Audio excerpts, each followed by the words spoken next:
Hello student, welcome to career Dishari academy. আমি তোমাদের সাথে রয়েছি মৌ ম্যাডাম।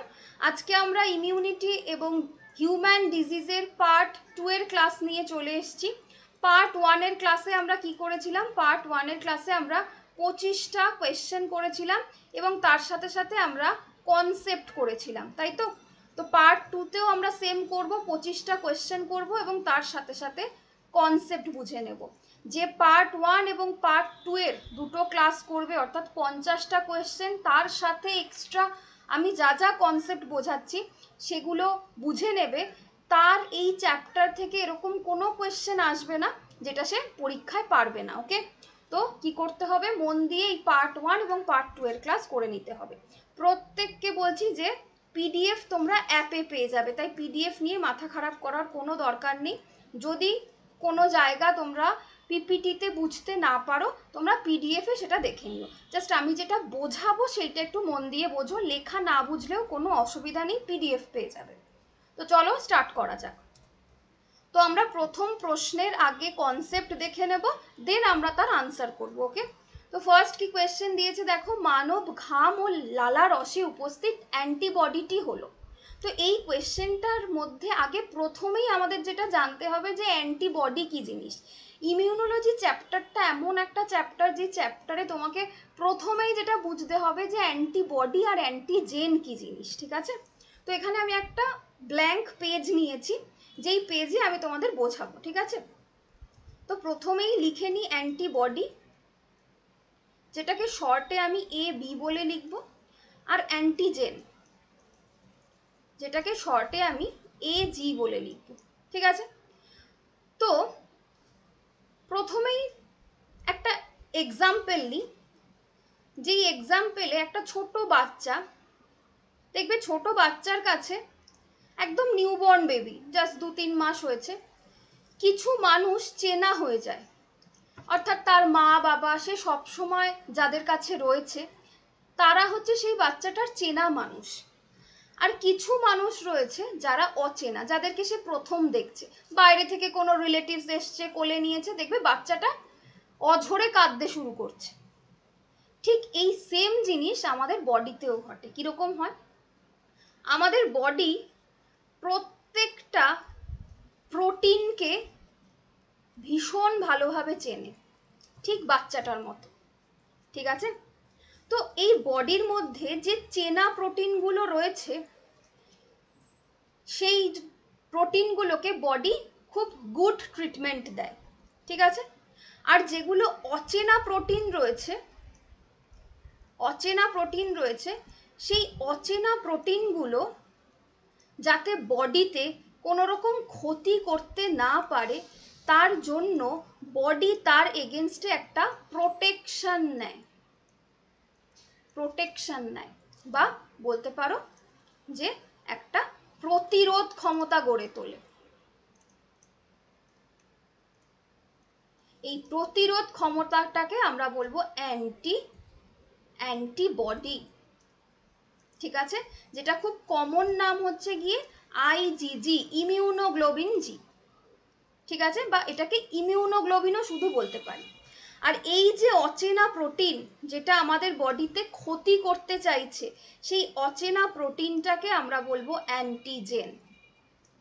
আবার বলি, আমাদের বডি ভেতরে কিছু প্রোটিন রয়েছে, যেই প্রোটিনগুলো বডি চেনে, আর কিছু প্রোটিন থাকে যেগুলো অচেনা প্রোটিন, বডি সেগুলোকে চিহ্নিত করতে পারে না। সেই অচেনা প্রোটিনগুলোকে আমরা অ্যান্টিজেন বলবো। যেই প্রোটিনগুলো আমাদের বডিতে ক্ষতি করতে আসে বা বিভিন্ন রোগ সৃষ্টি করতে আসে, সেই প্রোটিনগুলোকে, সেই ক্ষতিকর প্রোটিনগুলো যাতে আমাদের বডিতে ক্ষতি করতে না পারে, তার জন্য বডি কিছু প্রোটেকশন নেয়। সেই প্রোটেকশনটাকে আমরা বলবো অ্যান্টিবডি বা ইমিউনোগ্লোবিন, ঠিক আছে? এবার আরেকটা জিনিস বলছি, আমি একটু কালারটা চেঞ্জ করে নিই, তাহলে তোমাদের বুঝতে আরো সুবিধা হবে। ধরো আগের দিন ক্লাসেই আমি বলেছি যে আমাদের চারদিকে প্রচুর জীবাণু রয়েছে, সেই জীবাণুর মধ্যে হতে পারে সেটা ভাইরাস, হতে পারে সেটা ব্যাকটেরিয়া, হতে পারে সেটা প্রোটোজোয়া, ঠিক আছে? তো এই জীবাণুগুলো প্রতিনিয়ত কি হচ্ছে, আমাদের খাবারের মধ্যে দিয়ে হোক, জলের মধ্যে দিয়ে হোক, নিঃশ্বাসের মধ্যে দিয়ে হোক আমাদের ভেতরে ঢুকছে। তো ধরে নিলাম এরকম কোনো একটা ভাইরাস আমাদের বডিতে ঢুকেছে, বডিতে এন্ট্রি নিয়েছে, ঠিক আছে। এবার এই ভাইরাসটার ভেতরে কি রয়েছে, এই ভাইরাসটার মধ্যে দুটো জিনিস থাকে। একটা হচ্ছে গিয়ে ভাইরাসের ভিতরে একটা প্রোটিন থাকে, আরেকটা থাকে হচ্ছে গিয়ে তার মধ্যেকার জেনেটিক মেটেরিয়াল। জেনেটিক মেটেরিয়াল যেমন আমাদের বডিতে ডিএনএ রয়েছে, সেরকম ভাইরাসের বডিতেও জেনেটিক মেটেরিয়াল থাকে। তো এই ভাইরাসের বডির মধ্যে যে প্রোটিন আর জেনেটিক মেটেরিয়ালগুলো রয়েছে, সেগুলোকে আমরা কি করব, সেগুলোকে আমরা দেখব যে ওরা যখন বডির ভিতরে ঢুকছে, ওরা আস্তে আস্তে বডির একটা মেশিনের মাধ্যমে কপি হয়ে যাচ্ছে। এরকম প্রচুর কপি যখন তৈরি হচ্ছে, সেই কপিগুলো কি করছে, বডিতে বিভিন্ন রোগ তৈরি করার চেষ্টা করছে। তো এই রোগগুলোকে আটকানোর জন্য, এই রোগগুলোকে প্রতিরোধ করার জন্য বডিতে ফার্স্ট যেই অ্যান্টিবডিটা তৈরি হবে, সেই অ্যান্টিবডিটাকে আমরা কি বলবো, সেই অ্যান্টিবডিটাকে আমরা বলবো আইজিএম, ঠিক আছে। আবারও বলছি, প্রথম কনসেপ্ট যেটা বুঝতে পেরেছো, যে বডি যে অচেনা প্রোটিনগুলোকে খুঁজে পায়, যেগুলো বডির ক্ষতি করতে চায়, তারা হচ্ছে গিয়ে অ্যান্টিজেন। আর এই অ্যান্টিজেনের এগেনস্টে বডি যে প্রোটেকশন তৈরি করে, তারা অ্যান্টিবডি। এবার যখনই এরকম কোনো জীবাণু আসছে, জীবাণুর প্রোটিন এবং জেনেটিক মেটেরিয়াল শরীরের ভিতরে ঢুকে কপি হতে থাকছে এবং এক এক করে বাড়তে থাকছে ভাইরাসের পরিমাণ, এবং রোগ সৃষ্টি করতে চাইছে, সেই রোগটাকে প্রতিরোধ করার জন্য প্রথম যে অ্যান্টিবডিটা বডিতে তৈরি হচ্ছে, সেটা হচ্ছে আইজিএম। এই যে আইজিএম এগুলো বলছি, এগুলো হচ্ছে ইমিউনোগ্লোবিলিন বা অ্যান্টিবডির ভাগ, ঠিক আছে। টোটাল অ্যান্টিবডির 5খানা ভাগ আছে। কি কি? আইজিজি, আইজিএম, আইজিএ, আইজিই এবং আইজিটি। এবার এগুলো কি কাজ করে সেটা বোঝাচ্ছি। ফার্স্ট, আমাদের বডিতে যে প্রথম অ্যান্টিবডিটা তৈরি হচ্ছে, সে হচ্ছে আইজিএম। এবার আইজিএম এর যে লাইফ, শেলফ লাইফ বা ওর আয়ু, তার আয়ু হচ্ছে খুব কম, মানে খুব কম টাইম বেঁচে থাকতে পারে। সেই জন্য আইজিজি, আইজিজি এটাকে ক্যাপিটালে লিখি, এক সেকেন্ড। আইজিজি, এই আইজিজির কাজ কি? আইজিএম যে অ্যান্টিবডিগুলোকে তৈরি করছে, সেই অ্যান্টিবডিগুলোকে কপি করে নেওয়া, ঠিক আছে। সেই অ্যান্টিবডিগুলোকে কপি করে নেওয়া, কপি করে নেওয়া মানে অনেকগুলো অ্যান্টিবডি তৈরি হয়ে গেল শরীরের মধ্যে, তাই তো। এবার এবার কি হচ্ছে, তাহলে আইজিএম এবং আইজিজি এর কাজ বোঝা গেল, ঠিক আছে। এবার আইজি এর কাজ বলি। আইজিএ, আইজিএ কি করে, যখন আমাদের শরীরের চোখ দিয়ে, মুখ দিয়ে অথবা শ্বাসনালী দিয়ে কোনো ভাইরাস, ব্যাকটেরিয়া বা প্রোটোজোয়া বডিতে ঢুকতে চায়, তখন ওরা কি করে, তখন ওরা এক ধরনের তরল ক্ষরণ করে, তরল ক্ষরণ করে। যেমন ধরো চোখের মধ্যে যদি ধুলোবালি ঢোকে, দেখবে অটোমেটিক্যালি চোখ দিয়ে জল বেরিয়ে যাচ্ছে। সেরকম ধরো তোমার যদি খুব শ্বাসনালী দিয়ে কোনো রকম কোনো ধুলোবালি ঢোকে, তোমার কন্টিনিউয়াসলি হাঁচি হতে শুরু করবে, তাই তো। সেরকম মিউকাস রয়েছে, সেরকম মিউকাসগুলো এই একই কাজ করে, তরল ক্ষরণ করে। যেই তরলগুলো বডি থেকে ইনস্ট্যান্ট কি করে, যে ধুলোবালি, ভাইরাস, ব্যাকটেরিয়া এগুলো ঢুকছে, সেগুলোকে বার করে দেওয়ার চেষ্টা করে। তাহলে আইজিএম এর কাজ বুঝলাম, আইজি এর কাজ বুঝলাম, আইজিজি এর কাজ বুঝলাম, ঠিক আছে। এবার এবার দেখো আইজি ই কি করে। আমাদের বডিতে প্রচুর অ্যালার্জিক রিয়াকশন হয়,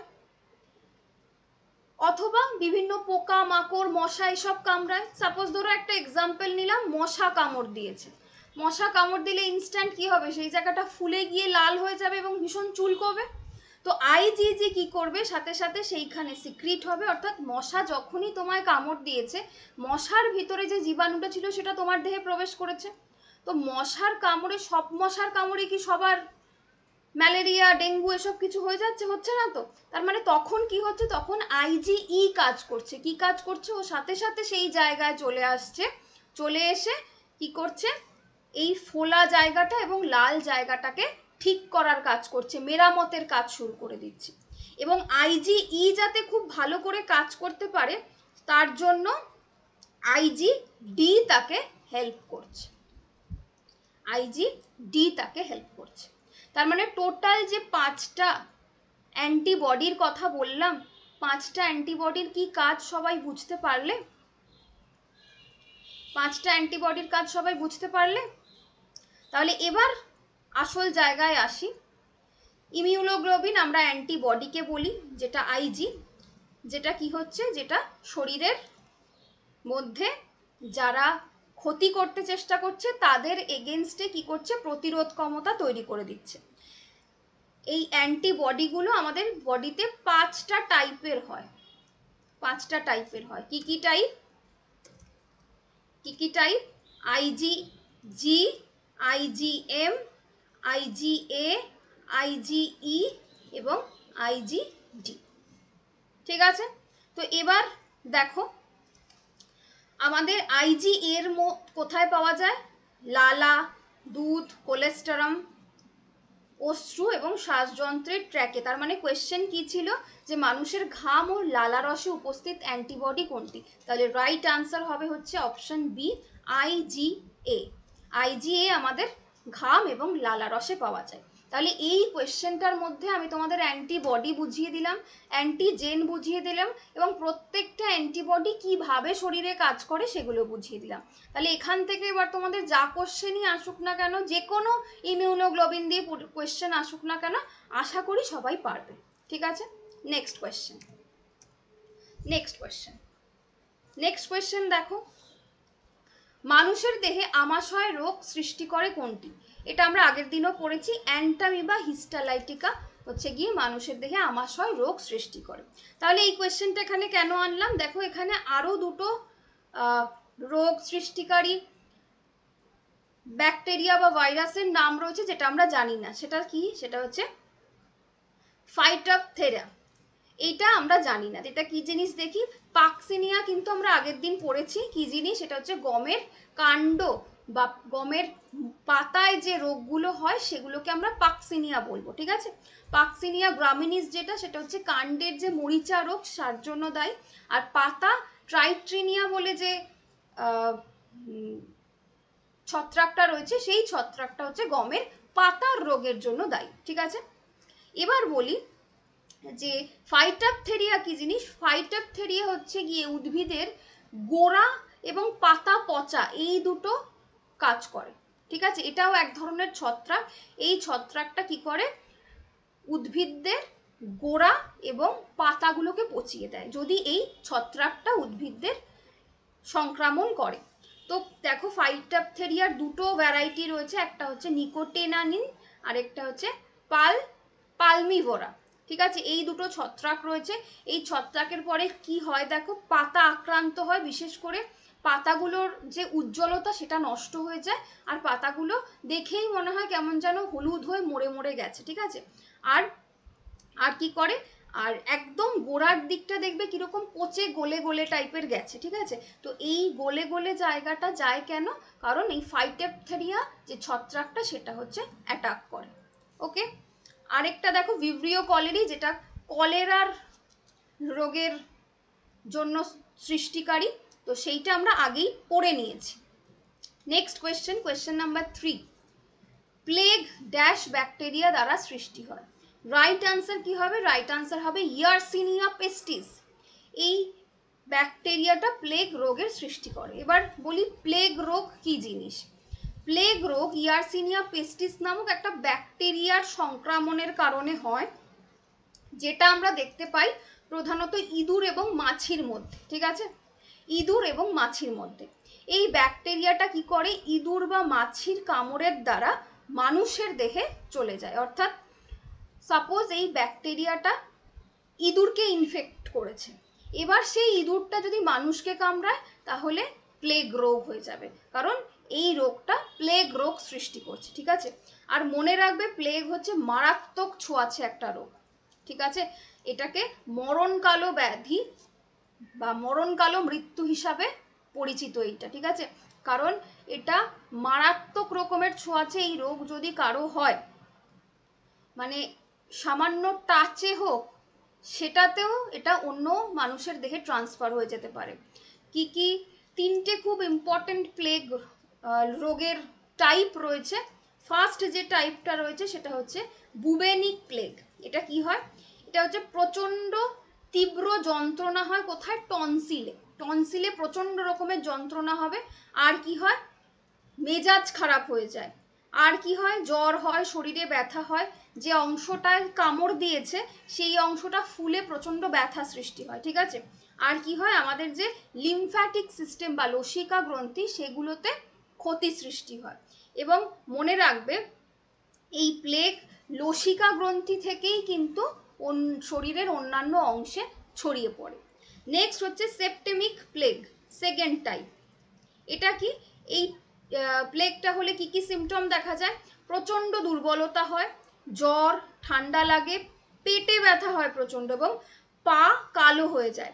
এই ধরনের প্লেগ ম্যাক্সিমাম ক্ষেত্রে যদি বুবেনিক প্লেগ কারো ট্রিটমেন্ট না হয় তাহলে কিন্তু তার সেপ্টেমিক প্লেগে কনভার্ট হয়ে যায়, যেটা বুবেনিক প্লেগের থেকেও আরও বেশি ক্ষতিকারক, ঠিক আছে।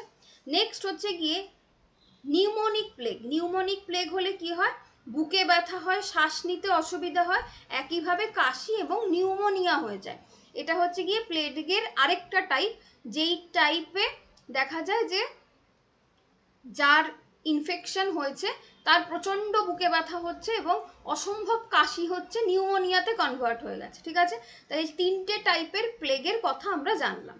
ওকে, নেক্সট কোয়েশ্চেন, নিম্নের কোন ভাইরাসটি, নিম্নের কোনটি ভাইরাস ঘটিত, ঠিক আছে।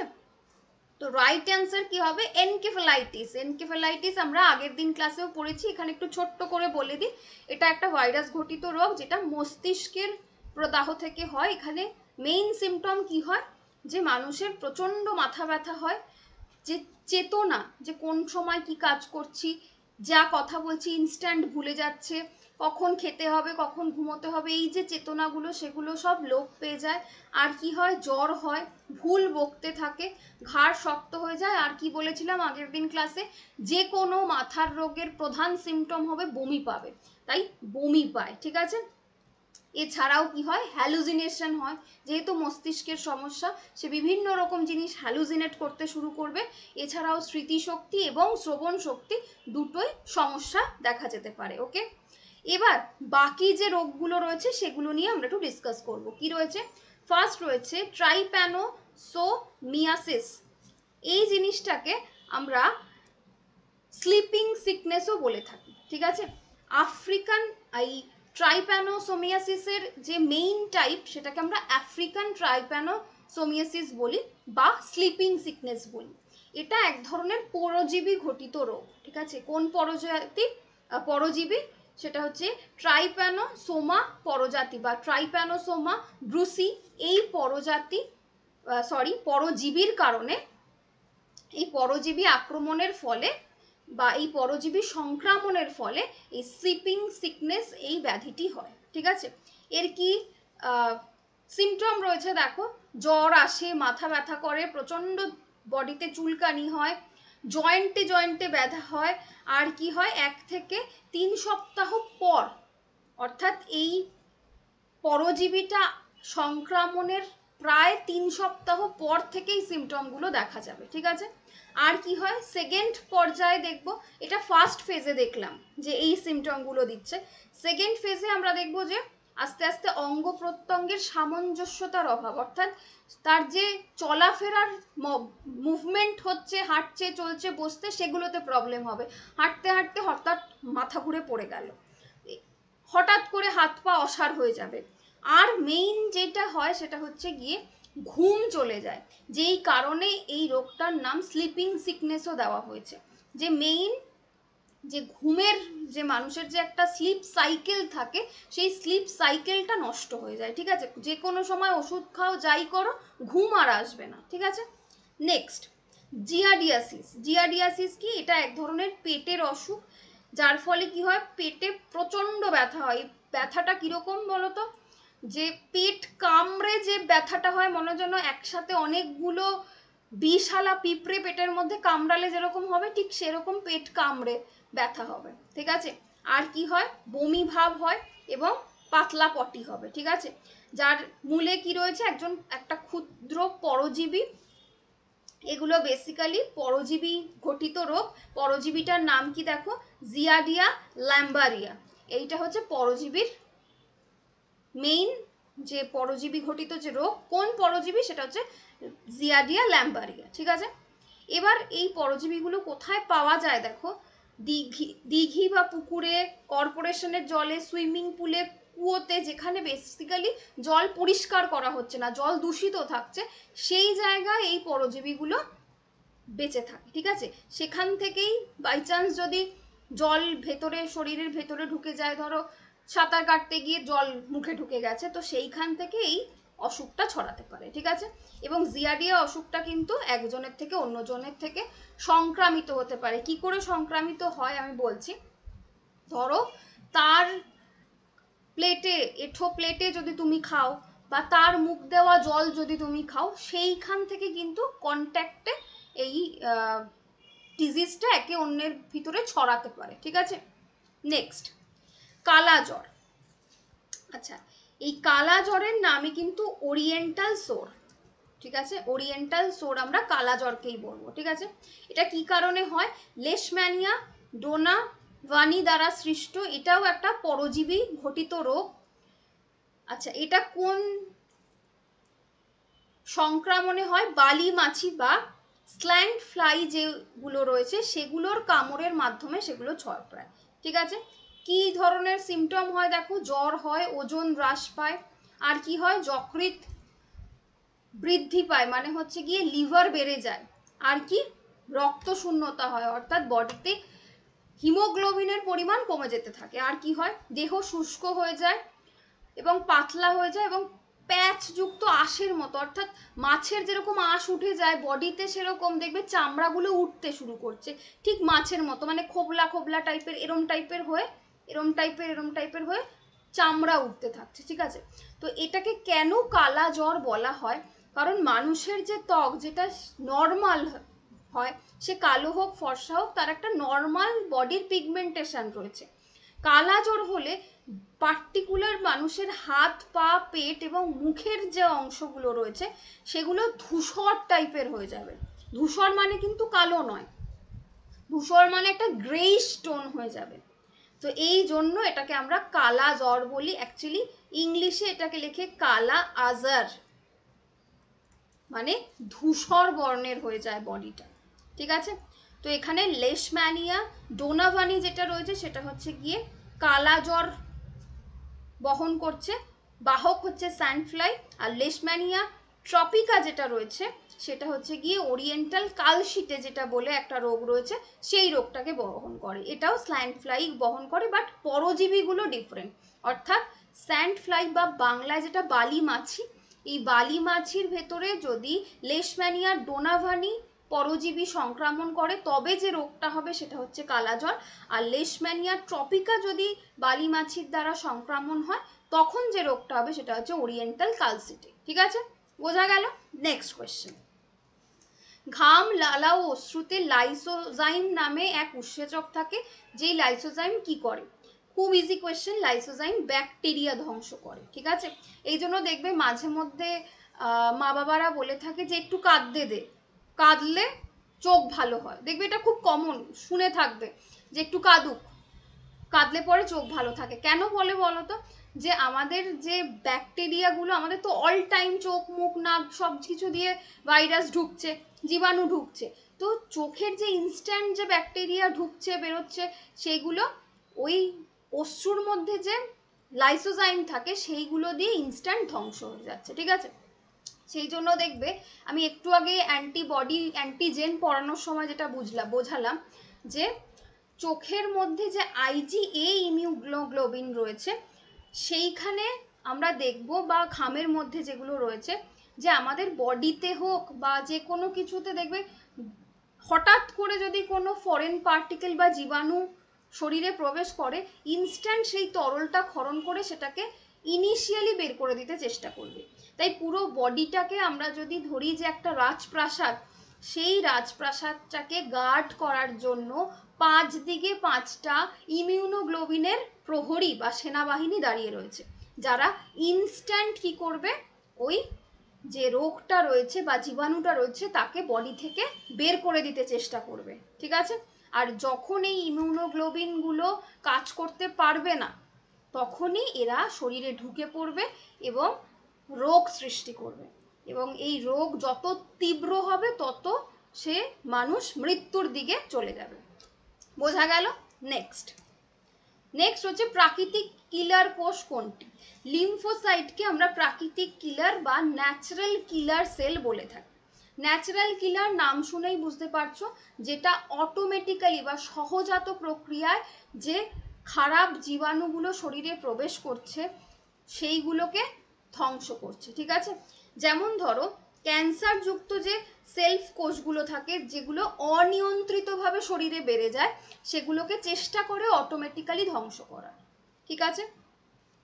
নেক্সট, গর্ভধারণকালে বিভিন্ন রোগের প্রতিরোধের জন্য যে ভ্যাকসিন দেওয়া হয় সেইগুলো এই রোগ ব্যথিত, মানে বলতে চাইছে যে গর্ভকালীন অবস্থায় কোনো মেয়ে যখন প্রেগনেন্ট হয় বা কোনো মহিলা যখন প্রেগনেন্ট হয়, তখন তাকে সব ভ্যাকসিন দেওয়া যায় না, কিছু ভ্যাকসিন তাকে দেওয়া যায় না। সেগুলোর মধ্যে কোনটা? রাইট আনসার হবে তাকে মামসের কোনো ভ্যাকসিন দেওয়া যায় না, ঠিক আছে। কেন দেওয়া যায় না? দেখো কেন দেওয়া যায় না, এখানে বলি লাইভ ভ্যাকসিনের কনসেপ্ট।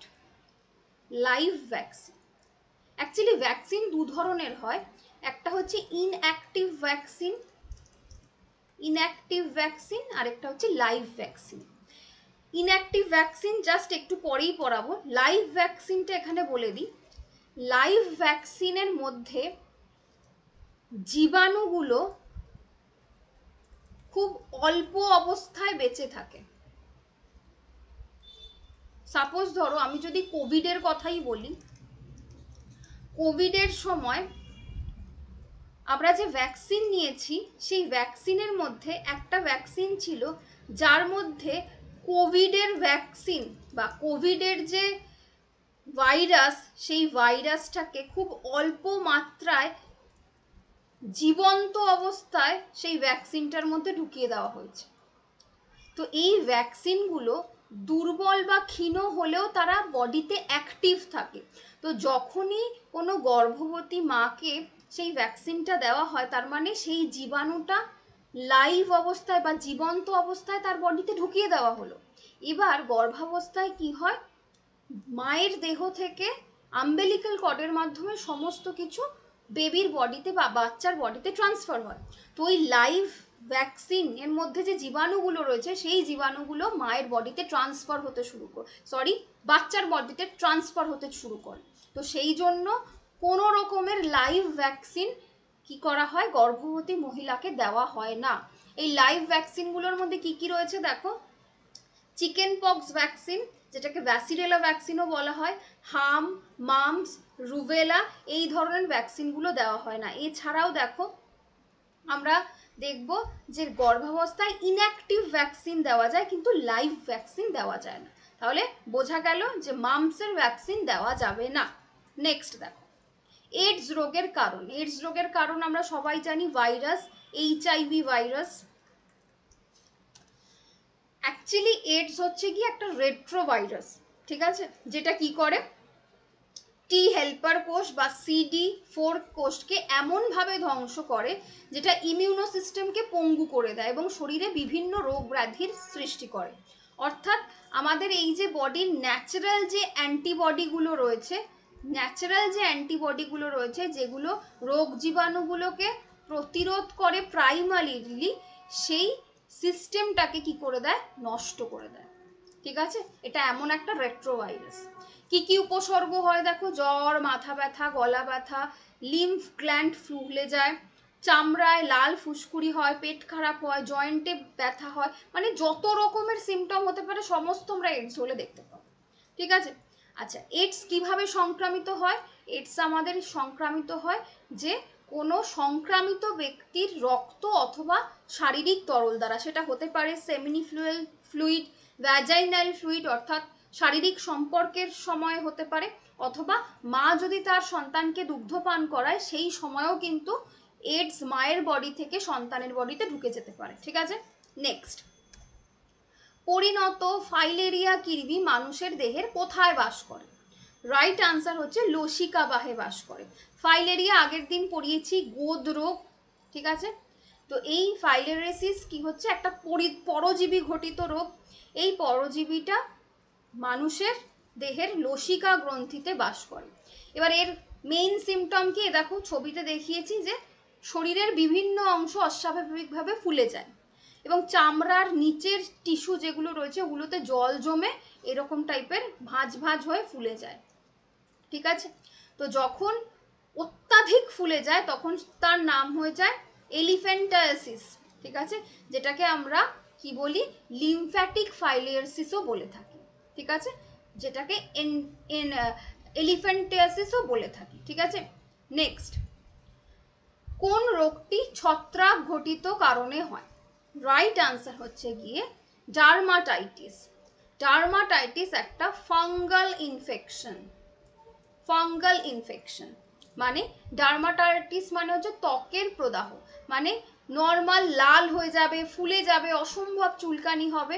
এটা এক্সিমা নয়, কিন্তু এক্সিমা আর ডার্মাটাইটিসের মধ্যে যে ডিফারেন্সটা রয়েছে, এক্সিমা তোমার নর্মালি আসতে পারে যে কোনো ইনফেকশন থেকে, আর ডার্মাটাইটিস হতে পারে হচ্ছে গিয়ে যেমন ধরো কেউ কোনো ভুল সাবান মেখে ফেললে বা কোনো ভুলভাল পারফিউম মেখে ফেললে, কারো ডিটারজেন্টে অ্যালার্জি থাকতে পারে, এই ধরনের জায়গাগুলো থেকে ফাঙ্গাল ইনফেকশন হতে পারে। ঠিক আছে, নেক্সট দেখো এখানে ম্যালেরিয়াও পড়িয়ে দিয়েছি, কলেরাও পড়িয়ে দিয়েছি, যেটা পড়িয়ে দিইনি সেটা হচ্ছে পোলিও। Right answer dermatitis. এবার এক্সট্রা যে ইনফরমেশনগুলো সেগুলো দ্বারাও পোলিওটা বলে দিই। পোলিও কি? পোলিও হচ্ছে পোলিও মাইলাইসিস বা পোলিও ভাইরাস দ্বারা সৃষ্ট একটা রোগ, যেটাকে সাধারণ পোলিও নামে আমরা জানি। এটা সাধারণত আমরা দেখি শিশুদের প্রভাব করে। এটার তীব্রতা এক একজনের ক্ষেত্রে এক এক রকম হয়। এটা বেসিক্যালি কি করে, শিশুদের প্যারালাইসিস করে দেয়। পক্ষাঘাত মানে হচ্ছে প্যারালাইসিস করে দেয়। ঠিক আছে, এছাড়া বেঁচে থাকা ব্যক্তিরাও পোস্ট পোলিও সিনড্রোমে আক্রান্ত হয়। সংক্রমণের প্রায় 15 থেকে 40 বছর পর পেশিতে ব্যথা, দুর্বলতা এবং প্যারালাইসিস হয়ে যায়। ঠিক আছে, পোলিও ভাইরাস কিভাবে সংক্রমণ করে দেখো, এটা ভীষণ সংক্রামক, সহজেই ব্যক্তি থেকে ব্যক্তিতে ছড়িয়ে পড়ে।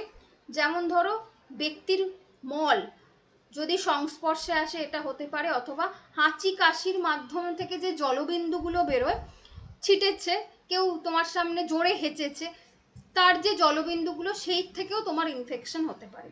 সেই জন্য খুব ছোট অবস্থায় নিউবর্ন বেবিকে দেখবে পোলিও ভ্যাকসিন খাইয়ে দেয়। পোলিও ভ্যাকসিন আমাদের দু ধরনের হয়। ঠিক আছে, একটা হচ্ছে গিয়ে ইনঅ্যাক্টিভ পোলিও ভ্যাকসিন আইপিভি, আরেকটা হচ্ছে ওরাল পোলিও ভ্যাকসিন। এই দুটো দেওয়া হয়। ঠিক আছে, নেক্সট, একটি ব্যাকটেরিওফজ হলো গিয়ে এক ধরনের ভাইরাস। ঠিক আছে, এক ধরনের ভাইরাস, যেটাকে কিন্তু গুড ভাইরাস বলা হয়। কেন গুড ভাইরাস বলা হয়? কারণ এটা পরিবেশের যে ব্যাকটেরিয়াগুলো রয়েছে সেই ব্যাকটেরিয়ার সংখ্যাকে নিয়ন্ত্রিত করে, বাট কোনো কিছুই বেশি ভালো না। যেহেতু এটা নিজেও একটা ভাইরাস, তাই অত্যাধিক যদি বেড়ে যায় তাহলে কি হবে, ক্ষতি করবে। বাট নর্মালি এটা কিন্তু ব্যাকটেরিয়াকে নিয়ন্ত্রণ করে। এবার এটা কিভাবে ব্যাকটেরিয়া নিয়ন্ত্রণ করে, এটা হচ্ছে গিয়ে আমাদের ওই ব্যাকটেরিয়া সেল সাইকেলে বোঝাতে গেলে যখন পড়াবো। ঠিক আছে, তো এটা এখানে আমি ডিটেলসে বলছি না, এখানে শুধু এটুকু মনে রাখো যে bacteriophage is a good virus but একটা নির্দিষ্ট মাত্রায়। অনিয়ন্ত্রিতভাবে যদি বেড়ে যায় এটা কিন্তু ক্ষতি করবে, আর না হলে এটা পরিবেশের ব্যাকটেরিয়াগুলোকে নিয়ন্ত্রণে সাহায্য করে।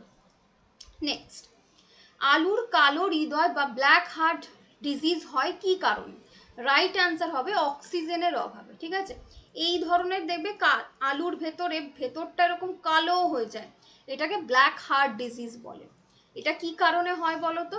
যদি অক্সিজেনের অভাব হয় বা আশেপাশের কার্বন ডাই অক্সাইড অতিরিক্ত পরিমাণে বেড়ে যায় যেখানে আলু জন্মাচ্ছে, সেই সময় আমরা দেখবো এই যে ব্ল্যাক হার্ট ডিজিজ হচ্ছে। ঠিক আছে, আর কি কারণে হতে পারে? যে মাটির যদি জলে পূর্ণ হয়ে থাকে এবং তাপমাত্রা ভীষণ গরম হয়ে যায়, বেশিরভাগ ক্ষেত্রেই দেখবো যে বায়ু চলাচল অবস্থা, পরিবহনগুলো এগুলো রেস্ট্রিক্ট হয়ে যায়, যেই কারণে অক্সিজেনের অভাব হয়, যার ফলে আলুর ভেতরে এরকম কালো ডিপ কালো টাইপের এক ধরনের দাগ দেখতে পাওয়া যায়, এটাকে আমরা ব্ল্যাক হার্ট ডিজিজ বলবো।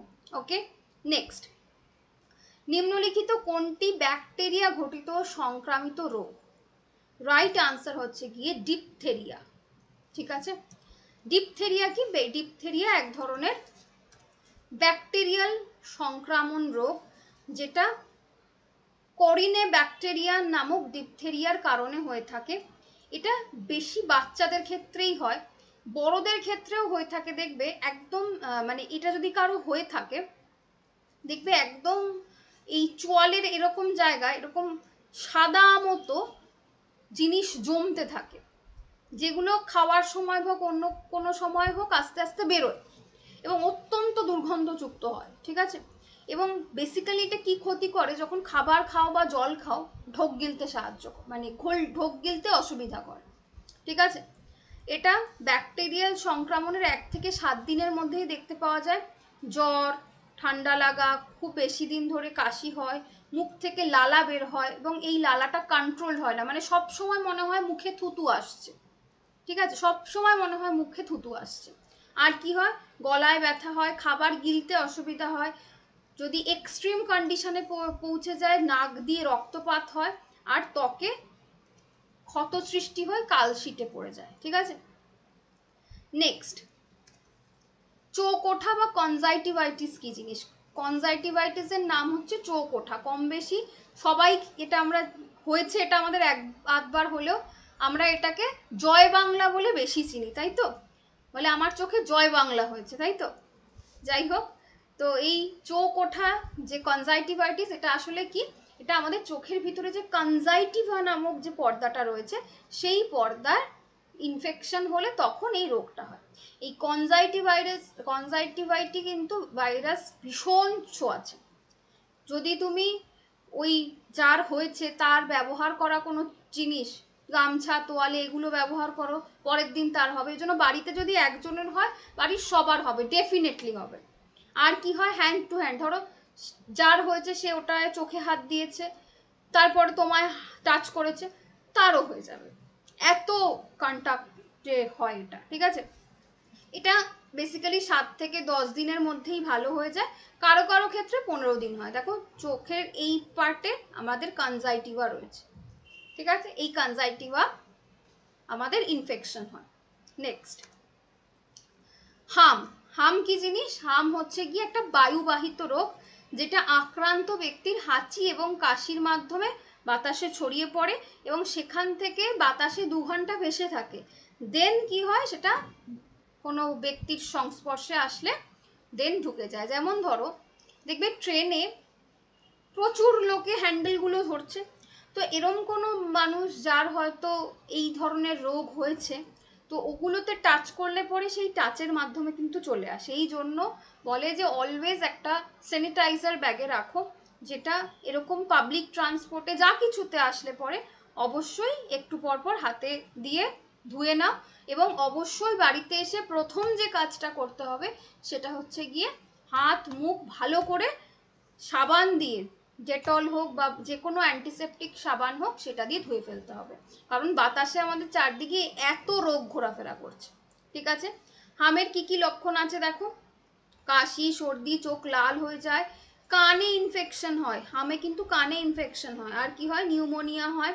আর মুখের ওপর থেকে শুরু করে ক্ষুদ্র লাল লাল দাগ, যেটা শরীরের সমস্ত অংশে হয়, যেটা অ্যাকচুয়ালি আসল লক্ষণের মধ্যে আমরা দেখতে পারি যে সারা গায়ে লাল লাল লাল লাল টাইপের হয়ে যায়।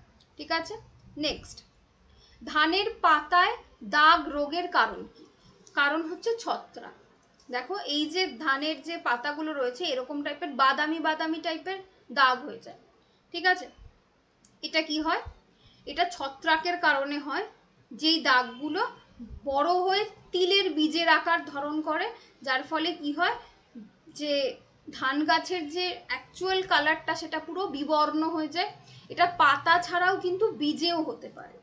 ঠিক আছে, বীজেও হতে পারে। এটা কি কারণে হয় বলো তো? এটা হচ্ছে জৈব পদার্থের যদি ঘাটতি হয় বা কোনো রকম রোগাক্রান্ত বীজ ব্যবহার করা হয়, অথবা মাটিতে যদি নাইট্রোজেন, পটাশিয়াম, দস্তা, পানি এরম ধরনের কোনো কিছুর অভাব হয়, তখন এই ছত্রাকগুলো বেশি করে ধানের পাতাতে অ্যাটাক করে। দেন আমরা ধানের বাদামি দাগ দেখতে পাবো। ওকে, নেক্সট, ব্যাকটেরিয়া প্রথম আবিষ্কার করেছিলেন কে? ব্যাকটেরিয়া ফার্স্ট আবিষ্কার করেন অ্যান্টনি ভ্যান লিউয়েনহক। কত সালে? 1683-তে। আরও দুটো এক্সট্রা ইনফরমেশন দিয়েছি, সেটা হচ্ছে গিয়ে Robert Koch TB bacteria, mycobacterium যক্ষা এগুলো আবিষ্কার করেছিলেন। আর আলেকজান্ডার ফ্লেমিং 1928-এ পেনিসিলিন আবিষ্কার করেছিলেন। এইটা কিন্তু কোয়েশ্চেন দিতে পারে, এই জন্য আমি দেখবে যেটা আনসার সেই আনসারটা বাদ দিয়েও যা যা কোয়েশ্চেনে আছে A to Z সবটা করে দিচ্ছি, যাতে তোমরা যেখান থেকেই কোয়েশ্চেন আসুক না কেন তোমরা একদম কনফিডেন্ট হয়ে আনসার করে আসতে পারো। ঠিক আছে, চলো নেক্সট, কোয়েশ্চেন নাম্বার 16, নিষ্ক্রিয় টিকার উদাহরণ কি? একটু আগেই বলছিলাম, একটা হয় লাইভ ভ্যাকসিন আর একটা হয় হচ্ছে গিয়ে ইনঅ্যাক্টিভ ভ্যাকসিন। ঠিক আছে, যেটাকে আমরা নিষ্ক্রিয় ভ্যাকসিন বাংলায় বলি। নিষ্ক্রিয় ভ্যাকসিন আমরা বলবো hepatitis A K.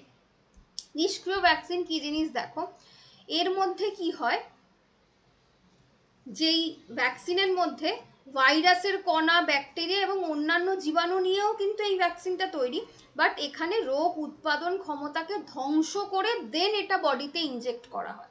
R live ভ্যাকসিনে just উল্টো, এটাকে কি করা হয়, রোগ জীবাণু জ্যান্ত অবস্থাতেই বা লাইভ রয়েছে সেই অবস্থাতেই ইনজেক্ট করা হয়, বাট সেই যে জীবাণুগুলোর যে এফেক্টিভিটি সেটা অনেকটা ক্ষীণ বা দুর্বল থাকে।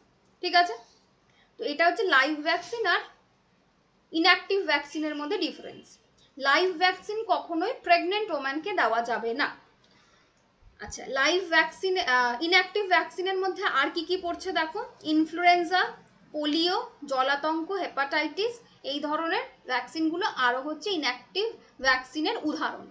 এখানে এমআর ভ্যাকসিন তোমরা জানো রুবেলা ভাইরাসের জন্য দায়ী, বিসিজি জানো যক্ষার জন্য, শুধু ডিপিটিটা জানো না। ডিপিটি হচ্ছে গিয়ে মানুষের 3টে সংক্রামণ রোগের বিরুদ্ধে একসাথে তৈরি করা একটা টিকা বা ভ্যাকসিন।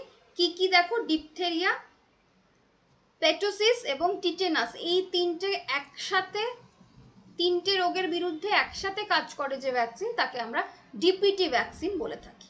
ওকে, নেক্সট কোয়েশ্চেন, নিম্নলিখিতগুলোর মধ্যে কোনটি জৈবিক ভেক্টরের উদাহরণ? রাইট অ্যান্সার হবে হচ্ছে মশা।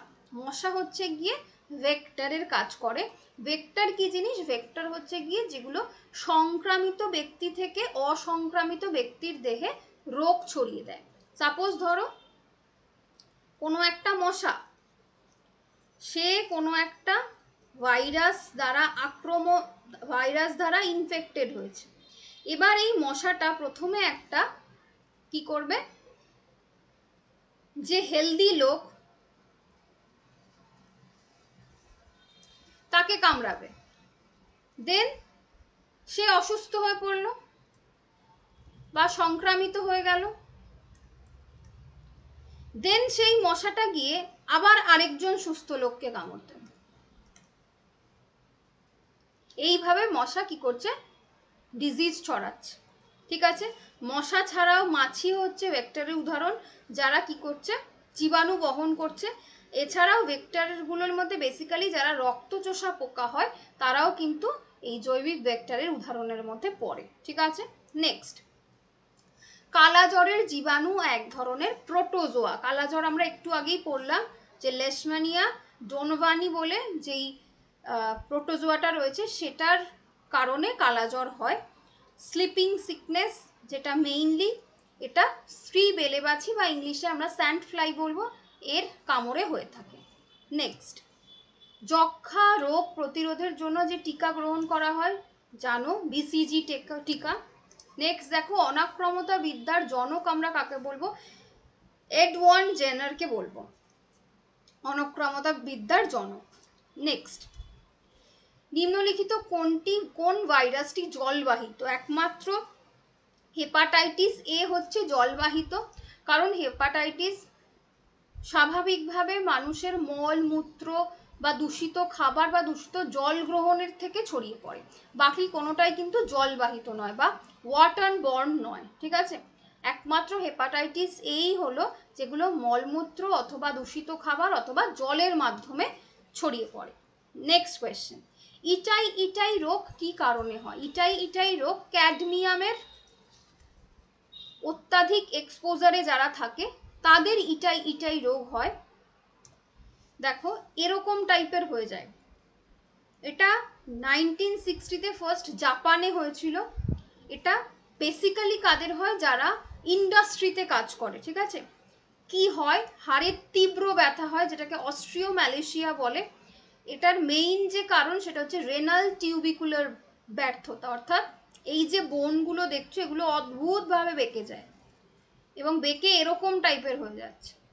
এছাড়াও পারদের প্রচুর এক্সপোজারে মিনামাটা রোগ হয়, আর্সেনিকের অভাবে ব্ল্যাকফুট হয় এবং নাইট্রেটের যে প্রচুর এক্সপোজারে ব্লুবেরি সিনড্রোম রোগ হয়, ঠিক আছে? যারা বেসিক্যালি ইন্ডাস্ট্রিতে কাজ করে তাদেরই এই রোগগুলো সব থেকে বেশি হয়। নেক্সট, নিম্নের কোনটি ছত্রাকজনিত কারণে ঘটে? রাইট অ্যান্সার হচ্ছে দাঁত। ছত্রাকের জনিত রোগ হচ্ছে দাঁত। বাকি যে রোগ দুটো আছে সেগুলোর সাথে আমরা দাঁতটা দেখে নেব। দেখো এরকম টাইপের সার্কেল টাইপের হয় দাঁত। দাঁত অন্য কিছুর থেকে আলাদা, একদম যে কেউ দেখেই চিনতে পারবে। এরকম টাইপের একটা যেই জায়গায় হবে এরকম গোল শেপ নেবে, ঠিক আছে? এটা এক ধরনের সংক্রামক চর্মরোগ, এটাও কিন্তু ভীষণভাবে ছোঁয়াচে, ঠিক আছে? রিংওয়ার্ম বা টিনিয়া নামেও এটা পরিচিত, বাট মনে রাখবে এটা কিন্তু কোনো রকম কৃমি থেকে হয় না, এটা একটা ছত্রাক থেকে হয়, ঠিক আছে? কি কারণে হয়? দেখো, যদি ঘামে ভেজা শরীর থাকে, অনেক দিন সাবান শ্যাম্পু লাগাও না, অপরিচ্ছন্ন ড্রেস পরছো, দীর্ঘ সময় শরীর ভিজে থাকছে, ত্বকে কোনো ক্ষত হয়েছে, এই সমস্ত জায়গায় ছত্রাকরা খুব ভালোবাসে। সেখানে তারা স্পোর তৈরি করে এবং জায়গাটাকে আক্রান্ত করে দেয়। এগুলো 3 থেকে 5 দিন মোটামুটি স্টে করে, কারো ক্ষেত্রে আরো বেশি টাইম। সংক্রামিত হয় কোন জায়গাগুলো? দেখো, যেগুলো অ্যাকচুয়ালি ভাঁজ হয়ে থাকে, যেমন ধরো পুচকিতে, ওই জায়গায় আমাদের ঘাম জমার পসিবিলিটি সবচেয়ে বেশি হয়। টিনিয়া ক্লুরিস নামে যে ইয়ে রয়েছে, ছত্রাক রয়েছে, সেই ছত্রাকটা এখানে অ্যাটাক করে। নেক্সট, মাথার চুলে ঘাম জমে, সেখানে দাঁত হয়। আর কোথায় হয়? শরীরের বিভিন্ন অংশে হতে পারে যেখানেই ওই ঘাম জমছে বা অপরিচ্ছন্ন থেকে বা অনেকটা টাইম ভেজা রয়েছে। পায়ের পাতার মধ্যে হতে পারে, নখের ভেতরে হতে পারে। এছাড়াও যদি মাথায় চিরুনি বা পুরনো মোজা, কেউ যদি মানে মোজা না কেচে পরো, তাদের ক্ষেত্রেও এগুলো হতে পারে, ওই পায়ের ফাঁকে ফাঁকে আঙ্গুলের ভেতরে হয়ে থাকে, ঠিক আছে? অসম্ভব চুলকায়, ওখান থেকে কষ বেরোয়, খুব খারাপ অবস্থা হয়। নেক্সট, টনসিয়ালাইটিস। এটা বেসিক্যালি হচ্ছে টনসিলের একটা ইনফেকশন। এরকম দেখো, এই যে আমাদের টনসিলটা, সেই টনসিলটা এরকম লাল হয়ে ফুলে যাচ্ছে, ঠিক আছে? গলার দুপাশে অবস্থিত যে টনসিল, সেটা সংক্রমণে হয়। আর কি হয়? এটা বেসিক্যালি দেখবে যে শিশুদের মধ্যে সব থেকে বেশি দেখতে পাওয়া যায়। এটা ভাইরাস অথবা ব্যাকটেরিয়া যে কোনো কারণেই হতে পারে। বেশিরভাগ ক্ষেত্রে আমরা দেখব যে ভাইরাসের এফেক্টেই হয়। কি হয়? নাক দিয়ে জল পড়ে, কাশি হয়, জ্বরের মতো সামান্য সর্দি লাগার লক্ষণ হয়। এছাড়াও দেখব গলার খসখসে ভাব হয়, গলায় প্রচণ্ড ব্যথা, খাবার গেলার সময় অসুবিধা হয়, জ্বর, টনসিল এই দুটো জায়গা ফুলে যায়, মুখে অত্যন্ত দুর্গন্ধ হয়। আর কি হয়? টনসিলের ওপরে দেখবে হলুদ রঙের একটা আস্তরণ পড়ে গেছে এবং মাথায় ভীষণ পেন হয়, ঠিক আছে? এগুলো হচ্ছে টনসিলের লক্ষণ। নেক্সট, পাথুরি রোগ। পাথুরি রোগ বা এই ধরনের রোগ অ্যাকচুয়ালি বডির যেখানে যেখানে বা শরীরের যে অঙ্গগুলোতে পাথর জমতে পারে, আমি এখানে একটা এক্সাম্পল দেখিয়েছি যেটা হচ্ছে পিত্ত পাথরি, মানে যেটা হচ্ছে পিত্তাশয়ে পাথর জমে, সেরকম কিডনিতে জমে, স্প্লিনেও জমে। ঠিক আছে, দেখো এই যে পিত্তথলি, এই পিত্তথলির ভিতরে এরকম পাথর জমছে। ঠিক আছে, এরা কি করে পিত্তাশয়ের যে মুখটা সেটাকে ব্লক করে দেয়, যার ফলে গল স্টোন সৃষ্টি হয়। ওই পিত্তগুলো বেরোতে না পেরে পিত্তগুলো জমে জমে স্টোনের আকার ধারণ করে। ঠিক আছে, এটাকে ভালো ইংলিশে বা চিকিৎসা বিজ্ঞানে কোলেথিয়াসিস বলা হয়। ঠিক আছে, সেরকম কিডনিতে স্টোনও হতে পারে, স্প্লিনেও হতে পারে, এটা আমি গল স্টোনটা দেখিয়েছি। ঠিক আছে, নেক্সট, ইমিউনো সিস্টেমে নিচের কোন কোষ ফ্যাগোসাইটোসিস করে না? প্রথমেই আগে বলি ফ্যাগোসাইটোসিস কি জিনিস। ফ্যাগোসাইটোসিস হচ্ছে গিয়ে এক প্রকার এন্ডোসাইটোসিস, যেটা কি করছে, যেটা ধরো একটা কোষ, এটা ধরো একটা কোষ, ঠিক আছে, কোষের ভেতরে যে কণাগুলো কোষের খারাপ চাইছে তাদেরকে অটোমেটিক্যালি গ্রাস করে নেয়। এই যে কোষের ভিতরে যে কণা রয়েছে সেগুলোকে কি বলছে, ফ্যাগোজোম, এগুলোকে গ্রাস করে নিচ্ছে। ঠিক আছে, এগুলোকে আমরা ফ্যাগোসাইটোসিস বলবো। ফ্যাগোসাইটোসিস নিউট্রোফিল, ম্যাক্রোফেজ এবং ডেনড্রাইটিক কোষ প্রত্যেকটাতে থাকে এক্সেপ্ট বেসোফিল। তাই এখানে রাইট আনসার হবে বেসোফিল। বেসোফিল একমাত্র ফ্যাগোসাইটোসিস করে না। নেক্সট, আজকে লাস্ট কোয়েশ্চেন, নিচের কোন অনুক্রমতাটি জীবদশার পর থেকে গড়ে ওঠে? রাইট আনসার হবে হচ্ছে গিয়ে অর্জিত অনুক্রমতা, বা ইংলিশে যাকে আমরা বলবো অ্যাকোয়ার্ড ইমিউনিটি। এটা কি জিনিস একটু বলি। ধরো কোনো বাচ্চা যখন সবে জন্মাচ্ছে সেই সময় থেকেই তার বডিতে একটা ইমিউনিটি পাওয়ার কাজ করে, যেটা সে ইনবর্ন, জন্ম থেকে নিয়েই জন্মেছে, সেটাকে আমরা বলবো ইনঅ্যাডিকুয়েট ইমিউনিটি, বা বাংলায় যেটাকে আমরা বলবো সহজাত ইমিউনিটি। আরেকটা হচ্ছে গিয়ে বাচ্চাটা জন্মানোর পর তাকে কিছু ভ্যাকসিন দেওয়া হচ্ছে, বা সেই বাচ্চাটার কোনো রোগ হয়েছে, সেই রোগের কারণে বাচ্চাটাকে ভ্যাকসিন দেওয়া হয়েছে। ভ্যাকসিন দেওয়ার ফলে তার বডিতে অনেক অ্যান্টিবডি তৈরি হচ্ছে, যেই অ্যান্টিবডিগুলো পরবর্তীকালে তার রোগ আক্রমণ করার ক্ষমতাকে কমিয়ে দিচ্ছে। সেই ডেভেলপটাকে আমরা বলবো অর্জিত ইমিউনিটি বা অ্যাকোয়ার্ড ইমিউনিটি। ঠিক আছে, যেটা ভ্যাকসিন দেওয়ার ফলে তার বডিতে তৈরি হয়েছে। ঠিক আছে, তাকে আমরা বলবো অ্যাকোয়ার্ড ইমিউনিটি। তাহলে এখানে রাইট আনসার কি হবে, যে জন্মের পর যেটা গড়ে উঠছে সেটা হচ্ছে আমাদের অর্জিত, আর যেটা অটোমেটিক্যালি বডিতে থাকছে সেটা হচ্ছে সহজাত। ঠিক আছে, তো আজকে আমরা 25টা কোয়েশ্চেন করে ফেললাম এবং টোটালি এই চ্যাপ্টারটাকে আমরা কমপ্লিট করলাম। আজকে শুধু কিন্তু আমরা 50টা করিনি, 50টার বাইরে কিন্তু আমরা প্রচুর এরকম কনসেপ্ট বা রোগের নাম শিখেছি, যেখানে ভাইরাস জনিত রোগ কোনটা, ব্যাকটেরিয়াল জনিত রোগ কোনটা, ছত্রাক জনিত রোগ কোনটা, প্রোটোজোয়া জনিত রোগ কোনটা, এগুলো ভীষণ গুলিয়ে যায়। যার জন্য কি করতে হবে, বারবার পড়তে হবে, দেখবে একটা টাইম পর মাথায় পুরো গেঁথে গেছে। ঠিক আছে, তো আজকের ক্লাস এই পর্যন্ত।